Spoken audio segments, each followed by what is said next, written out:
கன்னி ராசியில் பிறந்தவரா நீங்கள்? இந்த பங்குனி மாதம் முன்னேற்றமா, இல்லை உறவுகளில் சவால்களா? பார்ப்போம். ஹஸ்ட்ரோ தமிழ் வியாசா ஸ்ரீயின் வணக்கம். 2026 பங்குனி மாதம் உங்களுக்கு எப்படி இருக்கும் என்று பார்ப்போமா?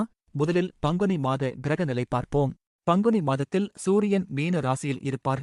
முக்கிய கிரகங்களான சனி, குரு, ராகு மற்றும் கேது ஆகியவற்றின் நிலைகளில் பெரிய மாற்றம் இல்லை. சுக்கிரன் இந்த மாத ஆரம்பத்தில் மீனத்தில் உச்சம் பெற்று இருப்பார்.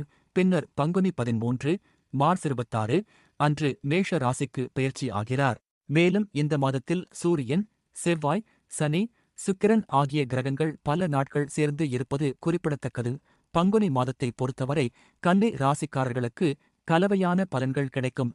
கிரக நிலைகளின் அடிப்படையில் தொழில் மற்றும் நிதியில் முன்னேற்றம், தனிப்பட்ட உறவுகளில் சில சவால்கள் ஏற்பட வாய்ப்பு உள்ளது. திட்டமிட்ட காரியங்கள் வெற்றியடையும். புதிய சொத்துக்கள் வாங்கும் யோகம் உள்ளது.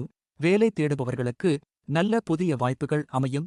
அலுவலகத்தில் உயர் அதிகாரிகளின் ஆதரவு கிடைக்கும். பதவி உயர்வு அல்லது ஊதிய உயர்வு எதிர்பார்க்கலாம். என்றாலும் 7ஆம் இடத்தில் சனி இருப்பதால் தொழில் கூட்டாளிகளுடன் சிறிய கருத்து வேறுபாடுகள் தோன்றலாம். கூட்டு வணிகம் செய்பவர்கள் இந்த மாதம் கவனமாக இருக்க வேண்டும். மேலும் செவ்வாயின் தாக்கம் காரணமாக உறவுகளில் சிக்கல்கள் வரக்கூடும். வாழ்க்கை துணையுடன் தேவையற்ற வாக்குவாதங்களை தவிர்க்கவும். இருப்பினும் குடும்பத்தில் மகிழ்ச்சியான சூழல் நிலவும். மாணவர்கள் கல்வியில் சாதனை புரிவார்கள். கவனமாக இருக்க வேண்டிய நாட்கள் மார்ச் 21, 22, 23. இந்த வீடியோ உங்களுக்கு பயனாக இருந்தால் லைக் செய்யுங்கள். இங்கு சொல்லப்பட்ட ஜோதிட குறிப்புகள் பொதுவானவை ஆகும். நன்றி.